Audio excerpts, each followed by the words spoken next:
किसानों के साथ सरकार बड़ा धोखा कर रही है। एमबी पाटिल राज्य के पूर्व मंत्री और कांग्रेस प्रचार समिति के अध्यक्ष एमबी पाटिल ने किसानों के हित में कहा कि बीजेपी जब हमारी सरकार थी तो हमने राज्य के किसानों के पंप सेट के लिए इलेक्ट्रिसिटी सब्सिडी को 16,000 करोड़ दिए थे, लेकिन राज्य की बीजेपी सरकार की ओर से सिर्फ 12,000 करोड़ सब्सिडी दी जा रही है। बाकी 4,000 करोड़ की सब्सिडी ना मिलने से इन्हें कम बिजली या ज़्यादा परिमाण में बिजली के लिए ज़्यादा पैसे चुकाने पड़ सकते हैं। अगर सही तरह से पानी है तो उसके मुताबिक बिजली की भी ज़रूरत पड़ती है। बीजापुर जिले के साथ साथ राज्य के सभी किसानों के लिए सरकार बाकी बचे हुए 4,000 करोड़ की सब्सिडी जल्द देने और साथ ही बीजापुर जिला नेरावरी में काफ़ी तरक्की कर चुका है, जिससे एक ही साल में लोड ग्रोथ 66% बढ़ा है, कहा एमबी पाटिल ने।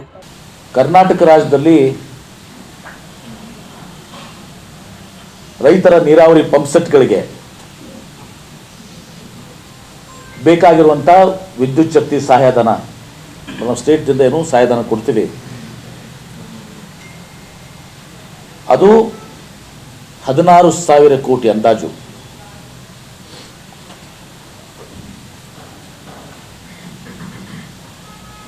ರೈತರ ನೀರಾವರಿ ಪಂಪ್ ಸೆಟ್ಗಳಿಗೆ ಬೇಕಾಗಿರೋ ವಿದ್ಯುತ್ ಶಕ್ತಿ ಸಹಾಯಧನ ಅಂದಾಜು 16,000 ಕೋಟಿ, ಅಂದರೆ ಸುಮಾರು 21,333 ಮಿಲಿಯನ್ ಯೂನಿಟ್ಸ್. ಸರ್ಕಾರದಿಂದ ಈಗ ದೊರಕಿರುವಂತದ್ದು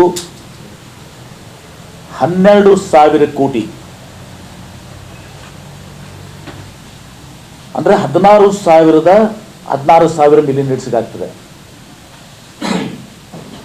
ಬೇಕಾಗಿರುವಂಥದ್ದು 16,000 ಕೋಟಿ, ಸರ್ಕಾರದಿಂದ ದೊರೆತಿರೋದು 12,000 ಕೋಟಿ. 16,000 ಕೋಟಿ ರೂಪಾಯಿಗಳಿಗೆ 21,333 ಮಿಲಿಯನ್ ಯೂನಿಟ್ಸ್ ಸಿಗ್ತದೆ. 12,000 ಏನು ಕೋಟಿ ರೂಪಾಯಿಗಳಿಗೆ 16,000 ಮಿಲಿಯನ್ ಯೂನಿಟ್ಸ್ ಸಿಗ್ತದೆ. ಅಂದರೆ ಕೊರತೆ ಅಂದಾಜು ಸುಮಾರು 4,000 ಕೋಟಿ ರೂಪಾಯಿ ಕೊರತೆ ಇದೆ. ಇಲ್ಲಿ ಸುಮಾರು 4,000 ಕೋಟಿ ಕೊರತೆ ಇದೆ. ಅಂದರೆ ಅದು 4,000 ಕೋಟಿಗೆ 5,333 ಮಿಲಿಯನ್ ಯೂನಿಟ್ಸು ಕೊರತೆ ಇದೆ.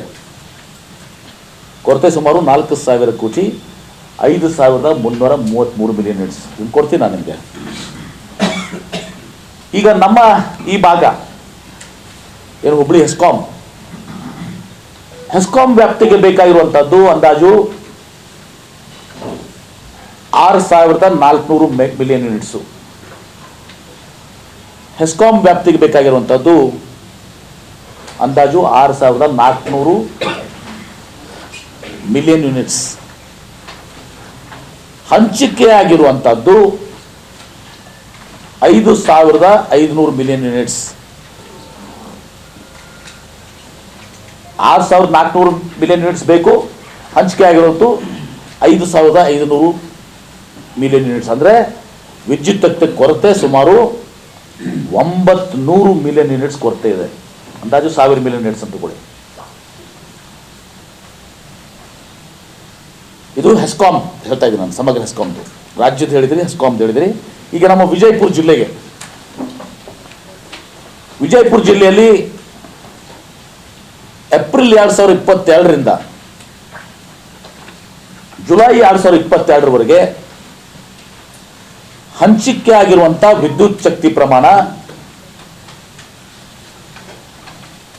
400.625 ಮಿಲಿಯನ್ ಯೂನಿಟ್ಸ್, ಅಂದ್ರೆ ಸುಮಾರು 400 ಮಿಲಿಯನ್ ಯೂನಿಟ್ಸ್.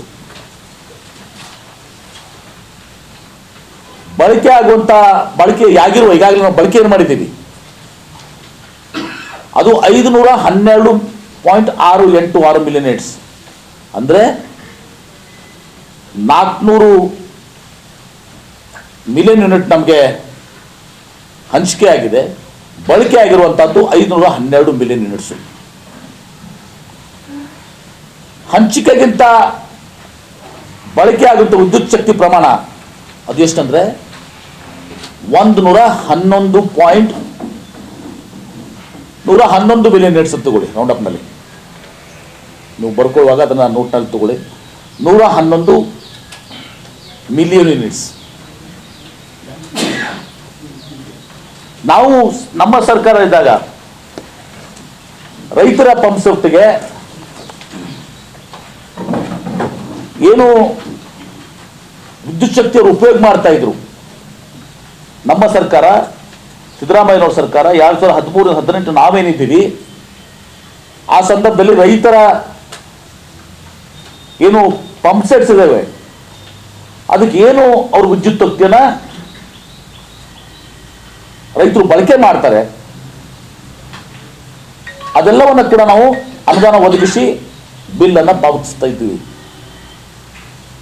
ಇದೆಲ್ಲವಕ್ಕೂ ಕೂಡ ನಾವು ಅನುದಾನ ಒದಗಿಸಿ ಅದೆಷ್ಟೇ ಇರಲಿ ಆ ಕಂಪ್ಲೀಟ್ ಆಗಿ ಒಂದು ದಿವಸ ನಾವು ಅನುದಾನ ಒದಗಿಸಿ ರೈತರ ಬಿಲ್ ಪಾವತಿ ಮಾಡುವಂಥದ್ದು ನಾವು ಪಾವತಿಸ್ತಿದ್ವಿ. ಈಗೇನಾಗಿದೆ, ನೀರಾವರಿ ಪಂಪ್ ಸೆಟ್ಗಳಿಗೆ ಸರ್ಕಾರದಿಂದ ಏನು ಬರೋ ಸಹಾಯಧನ ಪರಿಗಣಿಸಿ, ಅಂದರೆ ಸಹಾಯಧನ ಏನದು 14,000 ಬದಲಿ 12,000 ಕೋಟಿ, ಮತ್ತು ಇಲ್ಲಿ ನಮ್ಮ ವಿಜಯಪುರದಲ್ಲಿ 512 ಬದಲಿ 400 ಮಿಲಿಯನ್ ಯೂನಿಟು, ಆಮೇಲೆ ಹೆಸ್ಕಾಂನಲ್ಲಿ 6,400 ಮಿಲಿಯನ್ ಯೂನಿಟ್ ಬೇಕಾಗ್ತದೆ, 5,500 ಮಿಲಿಯನ್ ಯೂನಿಟ್ಸು. ಈಗ ಸರ್ಕಾರದ ಸಹಾಯಧನ, ಆ ಸಹಾಯಧನಕ್ಕೆ ಅನುಗುಣವಾಗಿ ಫೀಡರ್ ವಾರು ವಿದ್ಯುತ್ ಶಕ್ತಿಯನ್ನು ಹಂಚಿಕೆ ಮಾಡಿದ್ದಾರೆ ಪ್ರತಿ ಫೀಡರ್ಸ್ಗೆ. ಮತ್ತು ಹಂಚಿಕೆಯ ಪ್ರಮಾಣ ಮೀರಿದಂತೆ ಕಟ್ಟುನಿಟ್ಟಾಗಿ ಪರಿಶೀಲಿಸಲಿಕ್ಕೆ ಅಧಿಕಾರಿಗೆ ಆದೇಶ ಮಾಡಿದ್ದಾರೆ.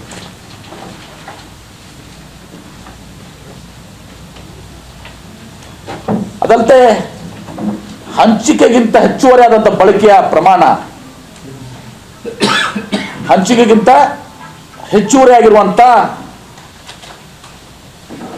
ಏನು ಬಳಕೆ ಆಗಿರ್ತದೆ ಅದನ್ನು ಸರಿದೂಗಿಸಲಿಕ್ಕೆ ಏನು ರೈತರ ಪಂಪ್ ಸೆಟ್ಗಳಿಗೆ ವಿದ್ಯುತ್ ಶಕ್ತಿ ಪೂರೈಕೆ ಅವಧಿ ಇತ್ತು ಮತ್ತು ಪ್ರಮಾಣ ಇತ್ತು.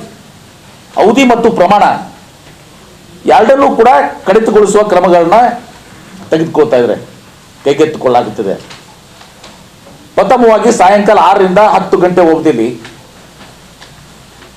6 ಗಂಟೆಯಿಂದ 10 ಗಂಟೆ ಅವಧಿಯಲ್ಲಿ ಸಾಯಂಕಾಲ 20 ಆಂಪಿಯರ್ ಲೋಡ್ಗೆ ಸೀಮಿತಗೊಳಿಸಿ ವಿತರಣಾ ಕೇಂದ್ರಗಳಲ್ಲಿ ಫೀಡರ್ಗಳನ್ನು ನಿರ್ಮಿಸಲಾಗ್ತದೆ. ಮೊದಲೇನಾಗ್ತಿತ್ತು, ಸಿಂಗಲ್ ಫೇಸ್ನಲ್ಲಿ ಕೂಡ ತಾವು ನೀವೇನೋ ಬೂಸ್ಟರ್ಸ್ ಮಾಡ್ಕೊಂಡು ನೀವೇನೋ ಇದು ಮಾಡ್ಕೊಂಡು ರೈತರ ಪಂಪ್ ಸೆಟ್ ಬಳಸ್ಕೋತಿದ್ರು, ಕರೆಕ್ಟ್ ಅಲ್ಲ? ಅದು ಮಾಡಕ್ ಬರೋದ. ಅಂದ್ರೆ 6ರಿಂದ 10ಕ್ಕೆ ಅವ್ರಿಗೂ ಕೂಡ ಚರ್ಚೆ ಮಾಡಿ ಒಂದು ದಿವಸ ನಾವು ಇದ್ರ ಬಗ್ಗೆ ಒಂದು ರೈತರಿಗೆ ನ್ಯಾಯ ಒದಗಿಸಬೇಕು. ಆ 4,000 ಏನು ಕೋಟಿ ಅನುದಾನ ಕಡಿಮೆ ಮಾಡಿದ್ದಾರೆ, ಈ ಏನು ವಿದ್ಯುತ್ ಹಂಚಿಕೆಯನ್ನು ಕಡಿತಗೊಳಿಸಿದ್ದಾರೆ, ರೆಸ್ಟ್ರಿಕ್ಟ್ ಮಾಡಿದ್ದಾರೆ, ಇದರ ವಿರುದ್ಧ ನಾವು ತೀವ್ರವಾಗಿ ಪ್ರತಿಭಟಿಸಿ ಅದನ್ನು ನ್ಯಾಯವನ್ನು ಒದಗಿಸಲಿಕ್ಕೆ ಎಲ್ಲ ರೀತಿಯ ರೈತರ ಸಂಕಷ್ಟಕ್ಕೆ ನಾವು ಬರುವಂಥದ್ದನ್ನು ಸಹಾಯ ಮಾಡುವಂಥದ್ದು ನಾವು ಮಾಡ್ತೀವಿ. ಅವರಿಗೆ ಅನ್ಯಾಯ ಆಗಲಿಕ್ಕೆ ನಾವು ಬಿಡೋದಲ್ಲ. ಇದು ಭಾಳ ಸ್ಪಷ್ಟವಾದಂಥದ್ದು. ಮತ್ತು ಕಟ್ಟಕಡೆದಾಗ ಹೇಳ್ತೇನೆ, ರೈತ ಮುಖಂಡರಿಗೆ ತಾವು ದಯವಿಟ್ಟು ಈ ಸ್ಟೇಷನ್ಗಳಿಗೆ ಹೋಗಿ ಅಲ್ಲಿ ನೀವು ಸ್ಟೇಷನ್ಗಳನ್ನ ಇವತ್ತೊಂದು ದಿವಸ ಮುತ್ತಿಗೆ ಹಾಕಿ ಅಲ್ಲಿ ಆಸ್ತಿ ಪಾಸ್ತಿ ಹಾನಿ ಆಗುವಂಥದ್ದು ಆಗಬಾರ್ದು. ಯಾಕಂದ್ರೆ ಅದು ನಮ್ಮ ಆಸ್ತಿ, ಮುಂದೆ ಬೇಕಾಗ್ತದೆ ಉತ್ಸವ ಮಾಡೋಕ್ಕಂಥದ್ದು.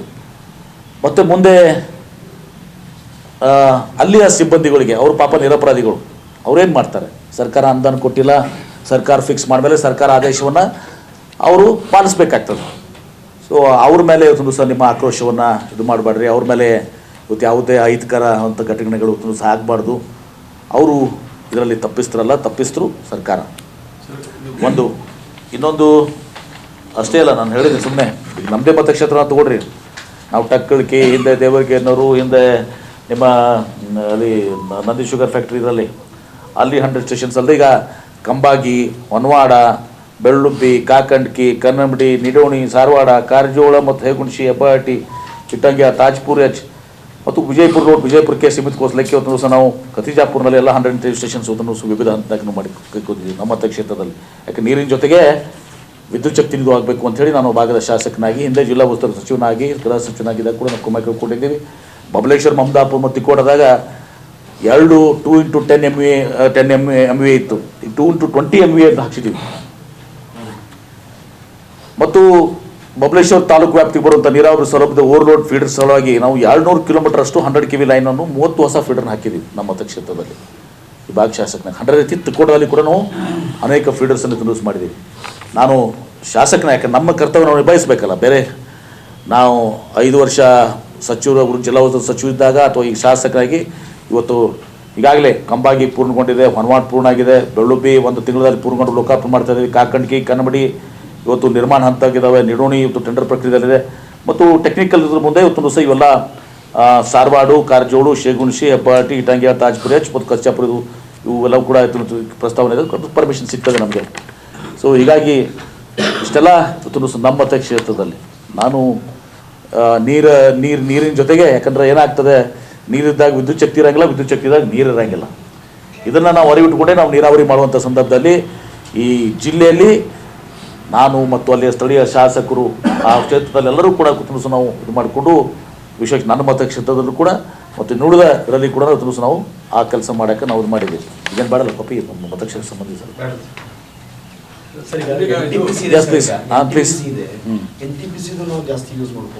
ನೋಡಿ, ತಮಗೆ ಅರಿವಿರಲಿ, NTPC ಮಾಡುವಾಗೂ ಕೂಡ ಹೇಳಿದ್ದೀವಿ. You are under the impression that NTPC ಬಂದರೆ ಬಿಜಾಪುರಕ್ಕೆ ವಿದ್ಯುತ್ ಶಕ್ತಿ ಸಿಗ್ತದೆ ಅಂತ ಹೇಳಿ. No, that all goes to the central feeder. ಈ ಶರಾವತಿ ಅಂದರೆ ಬರೀ ಶಿವಮೊಗ್ಗಕ್ಕೆ ಹೋಗುತ್ತಲ್ಲ, ಅದು ಇಟ್ ಗೋಸ್ ಟು ದ ಒಂದು ಸೆಂಟ್ರಲ್ ಫೀಡರ್ಗೆ ಹೋಗುತ್ತೆ, ಸೆಂಟ್ರಲೈಸ್ಡ್ಗೆ ಹೋಗ್ತದೆ, ಅಲ್ಲಿಂದ ಹಂಚಿಕೆ ಆಗ್ತದೆ.